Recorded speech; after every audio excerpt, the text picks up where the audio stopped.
Iowa is a state that Democrats feel like they are able to target in the 2026 midterms. In today's video, we're going to take a look at the governor's race and the Senate race for Iowa and how they may impact the 2026 midterms and the Senate majority, as well as Rob Sand as this Democratic nominee for governor, how that could affect the governor's mansion in the state of Iowa. So with all of that said, let's take a look at some of the polling done from Emerson College in the race for governor. So, of course, Rob Sand leading Zach Lane with 48% to Zach Lane's 43%, according to this most recent poll by Emerson College for this governor's race. Now, these races are really important because President Trump won these races, won the race in Iowa for president by 13.2% 2024. Back that up to 2020, won it by 8.2%. So significant nonetheless. President Trump has continuously won this race by a significant margin. And going into the 2026 midterms, the opportunity for Democrats to flip us one seat, if not two seats in the state of Iowa, would be very significant and important to make note of.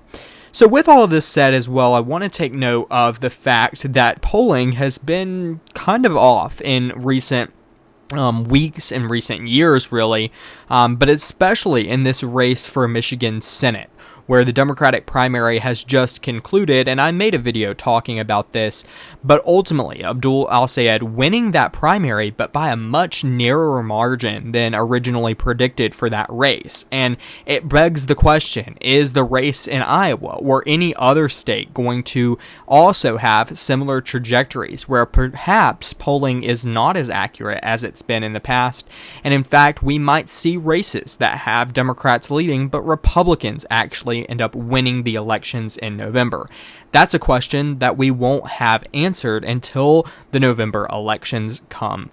But of course, we will still look at the significant impacts of these races and what they mean for the Democrats and their opportunity to really have a good shot at winning the Senate, but also getting a few governor's mansions in the process. So with the state of Iowa, Rob Sand, this very well-liked candidate, I must say, in the state of Iowa, someone who Democrats feel really optimistic with, and it shows why. I mean, his candidacy has been very well put together, and I would say he is a strong candidate for the state of Iowa. The question mark is he strong enough to flip a state that President Trump won by 13.2%?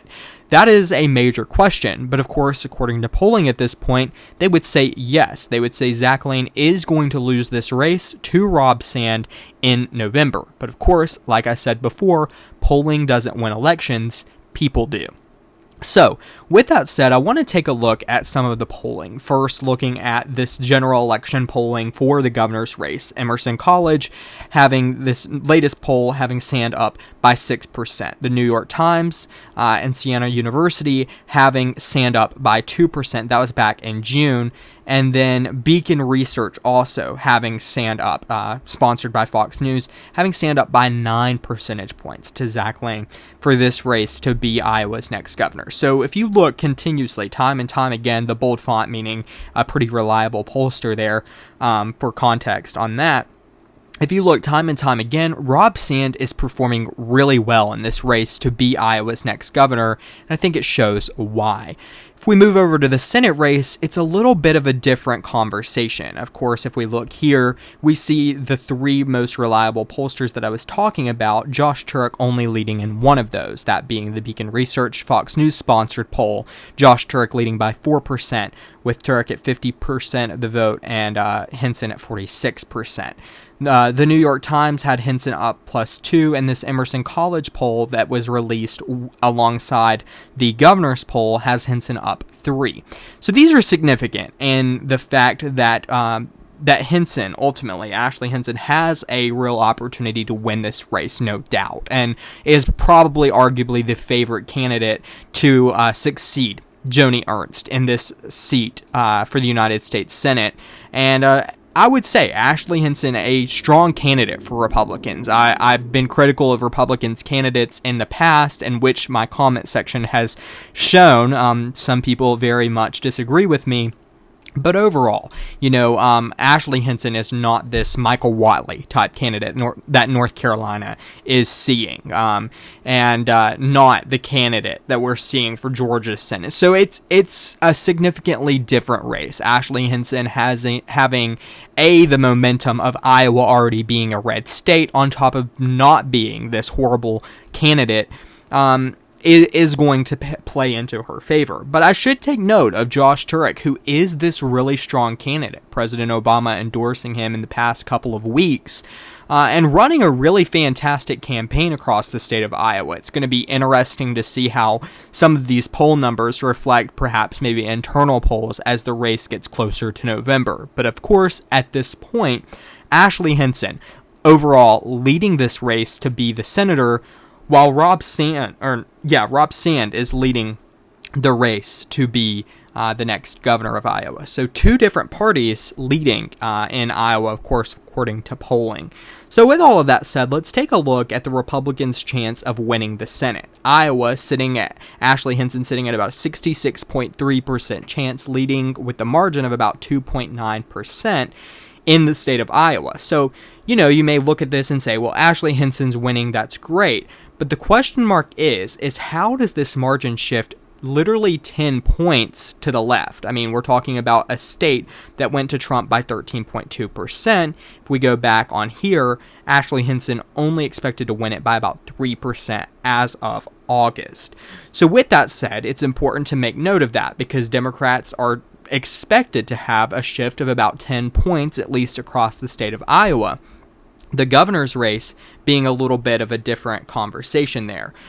Rob Sand has about a 63.9% chance of winning, and the margin is about 3.4% in the state of Iowa. So Rob Sand actually expecting a wider victory than that of Ashley Hinson across the state of Iowa, which is also significant. The fact that Democrats may actually have the wider margin on the statewide level for one of these races, that being the governor's race in the 2026 midterms.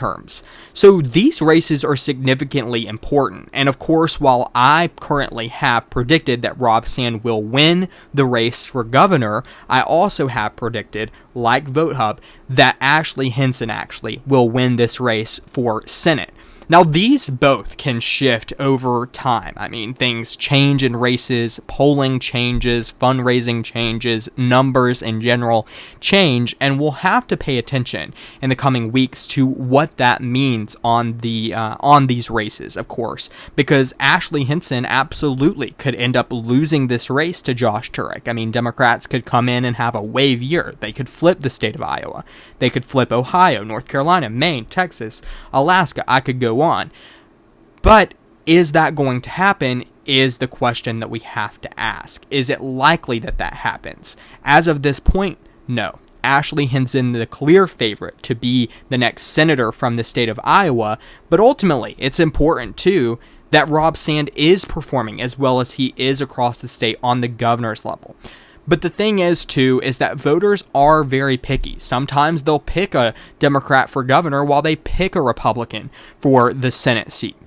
That's something that will be important to pay attention to as this race continues, and I look forward to talking with you guys more about it as the weeks go on. So with that said, I would love to know what you think about this new Emerson College poll. Do you believe what this is saying? Do you believe that Rob Sand is up by a significant margin, that of about 6% overall in the state of Iowa? And do you believe that Ashley Hinson is also having an advantage over Josh Turek in the race for the Senate seat?